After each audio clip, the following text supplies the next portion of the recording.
Normally আমি গেলে সম্মান করে আমার যেখানে 1 ঘন্টা রাখার কথা 30 মিনিটও খাইলে ছাইড়া দেয়। মানে কোনো শিল্পীকে বসে রাখার তার কাছে এটা খারাপ লাগে। ছেলেটা তো খারাপ হওয়ার কথা না, বা কোনো খারাপ কাজ করতে পারে না, এটা আমার মনে হয় না। কারণ আমি তো তার 2-3টা শোরুম উদ্বোধন করে দিচ্ছি, আমার কাছে মনে হয় না ছেলেটা খারাপ। মানে আপনি আসলে চান না তার মুক্তি হয়ে যাবে? হ্যাঁ, অবশ্যই ভালো ছেলে হলে অবশ্যই তার মুক্তি চাই। আমরা একটা জিনিস জানতে চাই, যেটা আপনার অনেক জনপ্রিয় ডায়লগ আছে, যে আমাদের একটা দুটো ডায়লগ।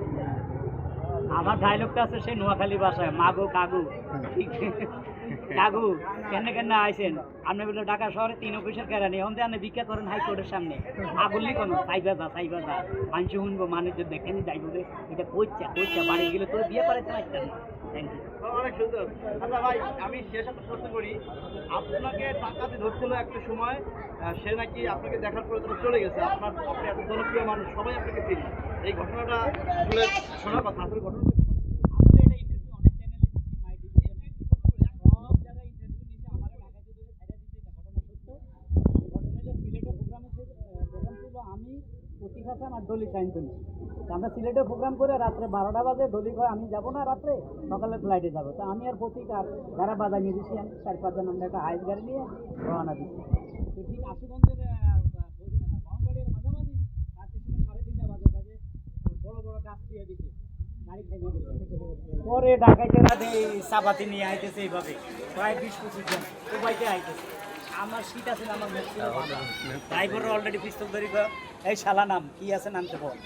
আমি চিন্তা করলাম আমি হারুন কিসিঞ্জার মুখ বাঁধা রাখছি, মুখটা খুলে পরিচয় দিই, হয়তো আমার সাইডাও দিতে পারে, এরা কি হারুন কিসিঞ্জারের চিনে না, ঢাকায় দিতে পারে, এরা তো মানুষ। পরে আমি মুখ খুললাম, এই আমি হারুন কিসিঞ্জার, খবরদার কোবা কবি ভালো না, আমার ডায়াবেটিস আছে, একটা কবু দিস না, যা টাকা পয়সা আছে লইয়া যা। ঢাকাইতে সদা দিছে হাইসা পাল্লা, আমরা তো হারুন কিসিঞ্জারকে আটকাইছি। আপনার নামের আমাকে যা পরিচয় দিয়ে আমার নামতে কয়, মানে আগে আমারে কোবাই। পরে নামার পরে সবাই জড়াই ধরলো। বিশ্বাস করেন আপনার কত কি পরিমাণ যে আমরা শুনি, আমরা ডাকাতি করে ঠিক আছে, কিন্তু আপনি আমাদের এত জনপ্রিয় আর্ট, সবসময় আমরা কৌতুক শুনি। পরে আর আমার মাইদের করলো না, কিছুই করে নাই, আমাদের জিনিসপত্র জানিছে সব ফেরত দিয়ে দিছে। পরে ওখান থেকে আইসা পড়লাম। এটা আপনার জন্য অনেক বড়। হ্যাঁ, অনেক জনপ্রিয়।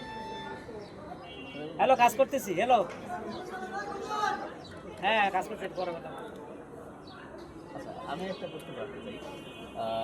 দিলদার কমেডি অভিনেতা, অনেকেই বলে তাকে হাসির রাজা, আবার কেউ কেউ আপনাদের চলচ্চিত্রে বলেছে সে আসলে অভিনয় পারে না, শুধুমাত্র মানে ওভার অভিনয় বলে যেটাকে সেইটা করে। এটা আসলে কিভাবে যে বলছে সে বেকুব। ফিল্ম বলতে ওভার অ্যাক্টিং। ফিল্মে আপনি বলেন এই যে মিশা ভাই যে অভিনয় করে, মিশা ভাই আমি তো মনে সবচেয়ে ওভার অ্যাক্টিং করে মিশা ভাই। গলা ধরার কথা এত দূর ধরে সাইড পে আমার 1 ছবিতে আমার গলা সাইকেল ধরছে, আর বলে আমি মরেই যেতাম। স্বপন চৌধুরী ছবির দিনাজপুরের শুটিং, কথা ছিল মিশা সদাগর আমার গলা সাইকেল ধরবে, সে এমন জোরে ধরছে আমি শর্ট সাইডে দিছি। আমি ছাড়েন মিয়া ফাইজামি করেন, আপনার তো জোরে ধরলেন কেন? ফিল্ম বলতে ওভার অ্যাক্টিং। দিলদার ভাই তো কমেডিয়ান, সে যদি সোজা করে এভাবে কথা বলে মানুষ হাসবে, এরকম করলে মানুষ হাসবে, এরকম অর্থে এটা ওভার অ্যাক্টিং না করলে হয় না, হাত পাও লাড়তে হবে। এখন যারা মন্তব্য করে ঠিক না, কারণ দিলদারের কাছে আজ পর্যন্ত কোনো কমেডিয়ান আসতে পারে নাই। দিলদারের নামের উপরে ছবি চলছে। দিলদার এই জায়গায় এই দেশে একজন নায়ক ছিল, নায়ক হয়ে ছবি সুপারহিট করছে। দিলদারের জায়গায় কেউ আসতে পারছে? কেউ আসতে পারবে না। যারা বলে এটা হলো হিংসা, মানে হলো কি আমি পারি না আর একজনের বিপদ দেখাইবে, এই ভালো না। চলচ্চিত্রে আসলে কমেডি অভিনেতা তৈরি হচ্ছে না, কমেডিয়ান এখন নাই। আগে যে কমেডি ছিল বাংলাদেশে, যদি কমেডি এমন বাংলাদেশে একজনে আছিল, সেটা এটিএম শামসুজ্জামান, হুমায়ুন ফরিদি, এদের শ্রেষ্ঠ অভিনেতা, এগুলো আর হবে না।